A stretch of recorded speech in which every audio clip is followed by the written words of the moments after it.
안녕하세요. 방콕에서 부동산 에이전시 운영 중인 고아저씨입니다. 자, 오늘부터 여러분들에게 왜 저 고아저씨와 제 회사죠. 이름을 통해서 태국 부동산 거래하는 게 왜 가장 안전하고 현명한 방법인지 이 부분에 대해서 이야기를 해드리도록 하겠습니다. 이렇게 얘기하면 좀 오글거리죠. 그런데 제가 오늘부터 콘도를 선정할 때부터 거래를 하는 거, 그리고 관리를 하는 과정까지 저희 회사가 어떻게 하고 있는지 들으시면 분명히 몇몇 분들은 이런 식으로 접근을 해야 되겠다라는 방향성을 가지게 될 겁니다. 물론 얘기해도 못 알아듣으신 분들 많습니다. 그런 분들은 왜 그러냐면 그냥 자기 생각하는 대로 뭔가를 하려고 하는 사람들이 많기 때문입니다. 그런데 그런 분들이 또 인터넷이나 이런 거 많이 뒤집니다. 그러다 보면 이제 정보 같은 것들이 파편적으로 쌓이게 되죠. 그러다 보면 잘못된 선택을 하게 됩니다. 제가 이 컨텐츠를 왜 만들려고 생각을 했냐 하면 좀 안타까운 사연들을 많이 접하게 됩니다. 제가 상담을 하다 보면 안타까운 사연들이 굉장히 많습니다. 이렇게 안 하면 그렇게 안 갔을 텐데 하는 경우가 굉장히 많습니다. 그래서 제가 그런 사연을 접할 때마다 좀 마음이 많이 안 좋습니다. 여기서 일하는 입장에서 그런 것들을 방지하기 위해서 일을 오랫동안 해왔는데도 불구하고 이런 일들이 여전히 일어나기 때문에 제가 마음이 불편한 경우가 꽤 생깁니다. 그래서 오늘은 그런 부분들을 가지고 이야기를 해보도록 하겠습니다. 제가 최근에 상담받은 내용 중에서 가장 안타까운 내용이 뭐냐 하면 이런 경우들이 많습니다.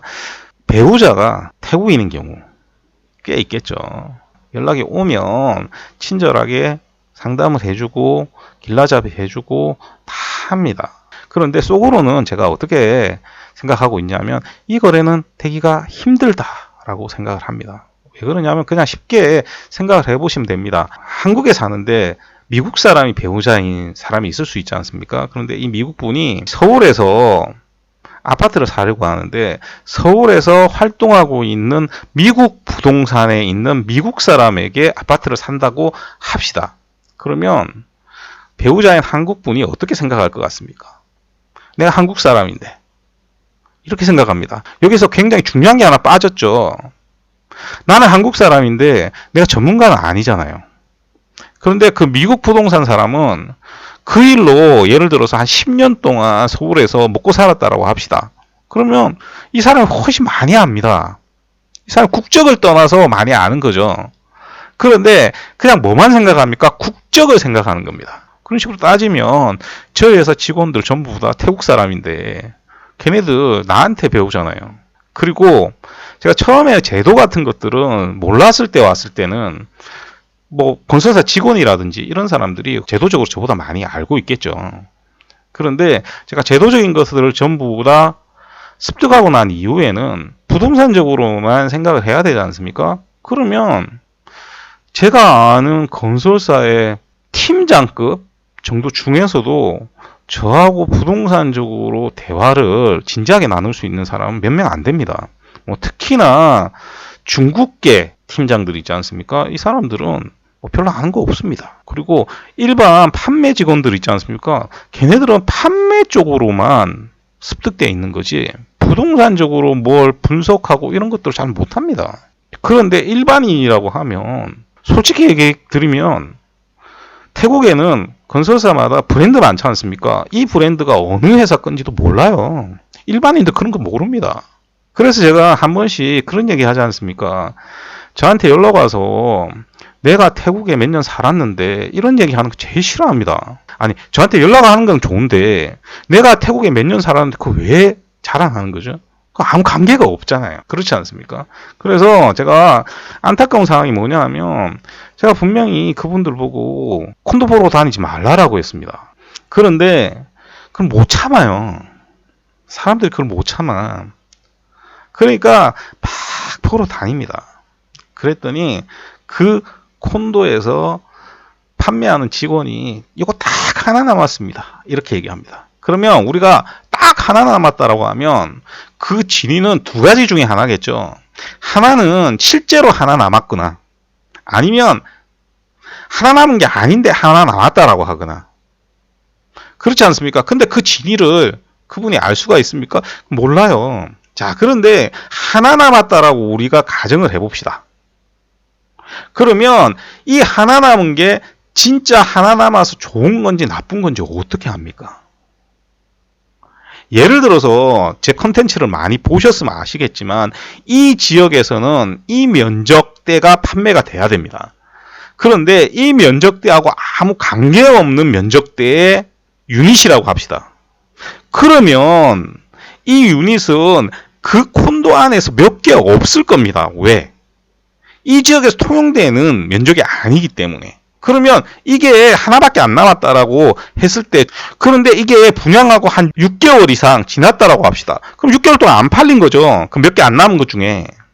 그러니까 하나 남아있다라고 한들 좋은 유닛이라는 보장이 없는 거예요. 보장이 없는 겁니다. 왜? 이 지역에서 통용되는 면적이 아닌데 몇 개 있지도 않아. 심지어 그게 외국인 커터면 그럼 태국인 커터도 있을 거 아닙니까? 그러면 그 외국인 커터 몇 개 안 되는 것 중에서도 아직 안 나가고 있다. 이렇게 볼 수도 있는 겁니다. 자, 근데 제가 안타까운 건 뭐냐면 그 콘도는 제가 소개를 했던 콘도입니다. 여기에서 소개를 했다는 건 뭐냐면 제 컨텐츠 오래 보신 분들은 아시겠지만 제가 유튜브에 쇼룸 찍어서 보여주는 경우 있지 않습니까? 그런데 제가 판매한다 얘기 안 하는 경우 많습니다. 거의 대부분 다 그렇죠. 그러면 그 콘도 제가 판매합니까? 판매 안 합니까? 판매 안 하죠. 왜 보여줍니까? 건설사에서 찍어 달라고 했으니까. 그런데 제가 판매를 하면 이 콘도로 판매를 한다라고 얘기를 했겠죠. 자, 그 배우자인 태국분은 제가 판매도 하지 않는, 모든 걸 분석해서 판매도 하지 않는 콘도에 지역에서 맞지 않는 면적을 오로지 하나 남았다라는 그 이유만으로 선택을 하는 겁니다. 왜? 그러면 이런 경우가 있을 수 있죠. 한국에서 태국으로 이주를 하게 돼요. 그런데 집을 구해야 됩니다. 근데 자녀가 있어서 한국에서처럼 방이 한 3개짜리 집을 원하는 겁니다. 근데 방 3개짜리 집이 아무 때나 있지는 않죠. 왜냐하면 내가 예산이 딱 차여져 있으니까 그 예산에 맞게 방 3개짜리 집을 구해야 되는데 그 방 3개짜리 집을 구하려고 하니까 맞는 데가 없는 겁니다. 제 컨텐츠 오래 보셨으면 아시겠지만 집이 넓으려고 하면 집값이 비싼 동네고요. 집값이 낮은 동네일수록 집 면적이 작아진다라고 이미 말씀을 드렸습니다. 그렇죠. 그런데 나는 내 가진 돈에서 3베드룸을 구해야 돼. 그러니까 어떻게 합니까? 그냥 내가 원하는 건 뭐냐면 이 돈에 3베드룸만 구하면 되는 겁니다. 전부 다 그렇게 접근을 합니다. 그러고 나서 얘기하면 뭐라고 얘기하느냐? 내가 직접 살 거니까 손해봐도 된다라고 얘기합니다. 그 손해보는 게 아니고요. 나중에 안 팔려요. 아예 안 팔린다니까요. 그런 식으로 접근하면. 그리고 계속 제가 이 부분에 대해서 말씀드리는데 내가 여기에서 이주를 했지 않습니까? 그럼 막 이주를 했어요. 아니면 여기 10년을 살았어도 마찬가지입니다. 내가 이 집을 샀을 때 어떤 용도로 샀다라고 하더라도 그 금방 바뀔 수 있어요. 저희들이 고객들하고 거래를 해도요. 이렇게 계획을 잡고 거래를 해도 그 중간에 많이 바뀌어요. 왜? 내 상황이 바뀌기 때문에. 그런데 내가 이걸 이렇게 했다가 나중에 뭔가 상황이 바뀌게 되면 그걸 어떻게 처리를 하고 어떻게 움직여야 되는데 그 처리가 안 되게 됩니다. 그래서 제가 누누이 말씀드렸듯이 콘도 선정할 때 가장 중요한 건 뭐냐면 첫 번째 로케이션입니다. 이 로케이션은 제가 계속 한 달에 2군데씩 얘기해 줄 때 잘 들으세요. 이런 게 있어요. 같은 역세권인데 어떤 지역의 콘도는 걸어서 10분 걸리는 게 멀 수 있고요. 어떤 거는 가까울 수 있습니다. 무슨 얘기냐면 어떤 지역에 콘도가 있는데 여기는 콘도가 많지 않아요. 그래서 한 10분 정도 걸어가는 게 제일 가까워. 그러면 그 콘도는 이 지역에서 제일 가까운 콘도입니다. 그렇죠? 그런데 어떤 지역은 역 주변에 콘도가 많습니다. 그런데 그 중에서 내가 가진 게 3베드룸 찾는다라고 해서 본 게 걸어서 15분 걸리고 도로도 별로 안 좋아요. 그러면 그 콘도는 사면 안 되는 겁니다. 근데 그걸 지도만 보고 이렇게 현상만 보면 몰라요. 그리고 여러분들 중에서 운전을 안 하지 않습니까? 그러면 운전 동선이 어떻게 되는지 모르거든요. 태국에서는 이 운전 동선이 굉장히 중요합니다. 로케이션 볼 때. 두 번째 문제 뭐냐? 제가 누누이 강조드리지만 가격입니다. 가격. 이 가격은 여러 가지 측면이 있을 수 있는데 지역에 맞지 않는 가격. 예를 들면 이 지역은 현재 분양하는 평균 가격이 20만 바트라고 우리가 가정을 합시다. 그런데 해당 콘도는 30만 바트에 팔아요. 이거 고급이다 해서 30만 바트에 팔지 않습니까? 그럼 그거 사야 할 이유가 없는 겁니다. 그런데 그런 데가 너무 많습니다. 그 다음으로 여기가 외국인 커트하고 태국인 커트가 있지 않습니까? 외국인한테만 비싸게 파는 경우가 있습니다. 널렸습니다. 지방 가면 더 심합니다. 제가 계속 말씀드리지 않습니까? 어느 지역 가면 태국 사람들이 안 사요. 근데 외국 사람들만 사. 그러면 어떻게 해야 됩니까? 태국 사람들이 안 사는 태국인 커터를 외국인들한테 파는 게 한계가 생기지 않습니까? 그렇기 때문에 어떻게 만드느냐 하면 외국인 커터를 훨씬 비싸게 해서 이 태국인 커터에서 손해나는 부분까지 다 메워버립니다. 이 부분에 대해서도 제가 말씀을 드렸고요. 그러니까 태국인 커터하고 외국인 커터하고 이 차이 나는 게 보통 엄밀하게 봐야 되는 게 아닙니다. 근데 이걸 공개를 잘 안 해요. 제가 여기에서 일을 하면서 건설사하고 접촉할 때 이 부분을 공개 안 하면 저는 판매를 안 합니다. 예. 저한테 여기에 대한 데이터를 안 주면요, 제가 판매를 안 해요. 근데 이게 어느 정도로 잘 모르냐? 판매하는 놈도 모릅니다. 진짜입니다. 판매하는 그 직원도 몰라요. 그래서 제가 한 번은 작년에 매니저한테 이 부분 얼마 정도 차이 나냐 하니까 자기 잘 모른다라고 하면서 확인해 보겠다라고 하니까 걔가 판매 직원만 들어갈 수 있는 내부 정보 안에서 일일이 유닛마다 다 하나 가격을 다 뽑아가지고 저한테 줬습니다. 그리고 자기도 그게 궁금했는지 자기도 확인을 했습니다. 그랬더니 몇 프로 나왔냐? 평균이 16% 나왔습니다. 근데 저는 그 직원보다 훨씬 더 앞에 그 콘도에 대해서 알거든요. 그 콘도가 3년 전에는 외국인 커트하고 태국인 커트 차이가 없거나 많이 나면 2% 났습니다. 근데 그게 시간이 지나서 그렇게 벌어진 겁니다. 그러니까 이런 부분들 아무도 확인 안 해줍니다. 여러분들한테. 앞에 얘기했듯이 내가 3베드룸 사야 되니까 3베드룸 사기 위해서 보는 게 내 가격대에서 3베드룸 찾으러 다니면 이런 것들은 하나도 못 보고 사는 겁니다. 하나도 못 봐요, 여러분들. 여러분들 확인할 수 있는 방법이 아예 없습니다. 이걸 저처럼 알려주는 사람 아무도 없고요. 제가 가끔씩 그 얘기합니다. 어떤 사람이 처음에는 10밀리언 갖고 접근을 해요. 나중에 저하고 상담하고 하다 보니까 그 돈으로는 안 된다는 거 알아서 이제 금액을 올립니다. 20밀리언으로 돈을 올렸어요. 그러면 제가 아유 감사합니다. 20밀리언짜리 찾기 쉽습니다. 그렇게 얘기 안 합니다. 똑같이 얘기합니다. 기다려 보십시오. 그게 맞는 게 있는지 확인해 볼게요. 왜 그러냐 하면 방콕 시내에 올해 분양을 100군데서 한다. 그러면 제가 팔 수 있는 콘도가 몇 개나 될 것 같습니까? 10개 정도밖에 안 됩니다. 나머지 90개는요.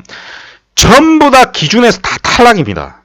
로케이션에서 탈락하고 가격에서 탈락하고 구성에서 탈락하고 전부 다 탈락합니다. 그러고 나면 실제 팔 수 있는 게 없어요. 그래서 제가 여러분들한테 계속 말씀드리는데 이런 것들도 확인할 수 없는 상황에서 여러분들 콘도를 100개 봐봐야 아무런 의미가 없는 거예요. 아무런 의미가 없습니다. 자, 그런데 방콕 시내에 있지 않습니까? 100군데 올해 분양을 한다라고 우리가 가정을 했을 때 그게 금액이 다 똑같지 않잖아요. 그러면 그 금액이 전부 다 다릅니다. 예를 들어서 통로에 분양하는 거 다르고 팔랑가에 분양하는 가격이 다르지 않습니까? 통로하고 팔랑가는 가격이 다른 동네니까.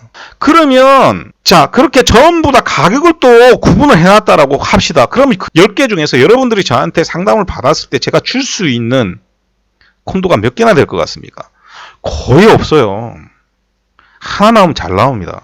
심지어 지금은 이제 그 하나도 없어서 판매를 하지 못하는 경우가 계속 이어지고 있습니다. 무슨 얘기냐? 제가 지금 10밀리언 바트 이하의 투베드룸은 지금 판매하는 데가 하나도 없습니다. 왜? 판매할 곳이 하나도 없거든요. 팔면 안 되는 콘도들밖에 없어요. 근데 제가 이렇게 얘기를 하면 그분들이 그 말을 듣냐? 안 들어요. 앞에서는 아이고 예 제가 안 보러 다닐게요. 보러 다닙니다. 그러고 나서 앞에 얘기했듯이 하나밖에 안 남았습니다. 하나밖에 안 남은 게 아무런 의미가 없는 일이에요. 정말로 아무런 의미가 없는 거거든요. 그래서 인터넷이든 SNS든 뭐든 내부 정보를 여러분들이 모르는 상황에서는 절대 콘도를 보러 다니시는 게 좋은 게 아닙니다. 예를 하나 들어서 여러분들이 콘도를 여기서 한 100군데 걸어 다녔더니 와 고마저씨 말이 맞네. 이제 고마저씨하고 거래를 해야 되겠다. 그래가지고 그분이 저한테 연락이 와서 제가 한 100군데 돌아다녀 봤는데 이제 생각해 보니까 사장님 말이 맞아서 사장님하고 거래를 해야 되겠습니다. 그렇게 했지 않습니까? 그러면 제가 거래가 되냐? 거래가 안 될 확률이 엄청 높죠. 그분이 100개나 봤는데 제가 이 콘도 사장님이 사면 좋겠다라는 콘도가 그 100군데 본대 중에 있을 수도 있어요. 그럼 보고 왔지 않습니까? 제가 뭐라고 해서 보고 오면 거래를 못해요. 여기는 시스템상 거래를 못합니다. 여러분들이 콘도를 보는 것도 문제고요. 콘도를 보고 와가지고 실제로 거래를 할 때도 그렇게 돼 있으면 거래를 못해요. 무슨 말이냐면 여기는 예를 들어서 A 에이전트하고 이 콘도를 보러 갔잖아요. 자, 그런데 이 사람이 정확한 가격을 줬는지 안 줬는지 나는 믿을 수 없다. 그래가지고 B한테 전화를 합니다. 그럼 B하고 같이 한 번 더 갑니다. 그러면 B가 화를 어마어마하게 낼 겁니다. 나중에. 왜? 헛수가 했거든요. 거래를 해봐야 커미션이 전부 A한테 갑니다. 처음 갔던 사람한테 다 갑니다. 자, 그런데 여러분들이 혼자 갔잖아요. 그러면 그건 누구한테 다 갑니까? 처음에 접대했던 그 직원한테 다 갑니다. 이게 여기 룰이에요. 그러니까 도와주고 싶어도 그때 되면 도와줄 수가 없는 겁니다. 이것도 여러분들이 콘도를 많이 보면 안 되는 이유 중에 하나예요. 그리고 더 중요한 건 거래를 한 후부터입니다. 거래를 하는 건 그렇게 중요하지 않아요. 거래를 하는 건 여러분들이 저한테 연락 와서 저 자금이 한 10밀리언 밭에 있는데 투베드로 있는 거 구합니다. 그리고 리즈 같은 것들을 얘기를 하겠죠. 그럼 들어보고 가능한 거, 불가능한 것들을 제가 얘기해 줄 겁니다. 근데 지금 콘도가 없습니다. 몇 달만 기다리셔야 될 것 같습니다. 그럼 몇 달 있다가 실제 거래를 해요. 쉽잖아요, 그건. 그것처럼 쉬운 게 어디 있습니까? 그런데 그것으로 끝나는 게 아니라는 겁니다. 그 뒤에 과정들도 굉장히 많은 리스크를 가지고 있습니다. 왜? 해외잖아요. 여러분들 이 과정에 대해서 정확하게 압니까? 모르지 않습니까? 그래서 아직까지도 내가 3베드룸 사고 싶은데 자금이 부족해서 리세일하는 콘도를 사면 어떻습니까? 리세일하는 콘도를 사고 싶은데요. 이런 얘기 아직도 옵니다. 제가 리세일 살 수 있다라고 했습니까? 못 산다라고 했습니까? 한국에 계신 분들 한국은행을 통해서 못 사요. 제가 그거 사실상 불가능하다고 이미 얘기를 드렸지 않습니까? 근데 아직도 연락이 옵니다. 이게 왜 그러냐? 앞에도 얘기했듯이 금액에 맞춰서 뭔가 계속 하려고 해서 그래요. 보러 다니는 거 있잖아요. 많이 보면 뭔가 많이 알 것 같은데 전혀 아는 거 안 생깁니다. 시각적인 왜곡 이외에 아무것도 안 생겨요. 제가 앞에 말씀드렸던 내용들 있지 않습니까? 그런 내용은 보러 다닌다고 알아지는 게 아닙니다. 그래서 잘못해서 내가 하나밖에 안 남았는데 이런 데 넘어가게 되는 겁니다. 그래서 제 회사를 통해서 하면 이런 부분들을 전부 다 제가 다 해드리는 겁니다. 그래서 문제가 없는 콘도를 여러분들한테 제공을 하는 거예요. 저하고 통화해 보신 분들 중에서 그런 분들 많죠. 지금은 그 자금으로 사장님이 원하는 걸 살 수 있는 콘도가 하나도 없습니다. 다만 몇 달 후에 어떤 콘도가 나오는데 그 가격 좀 확인해 보고 괜찮다라고 하면 그때 말씀드리겠습니다. 그때까지 기다리시는 게 제일 좋은 방법입니다. 이렇게 얘기하고 맙니다. 그분 다시 연락 안 올 확률이 거의 90%가 넘습니다. 그럼에도 불구하고 그렇게밖에 얘기를 못 해주는 겁니다. 왜? 대안이 없어요. 그래서 제가 오늘 이 부분에 대해서 말씀을 드렸습니다. 다음 시간에는 그 다음 과정에 대해서 이야기를 해드리도록 하겠습니다. 자, 오늘도 들어주셔서 대단히 감사드리고요. 이상전 방콕에서 고마저씨였습니다.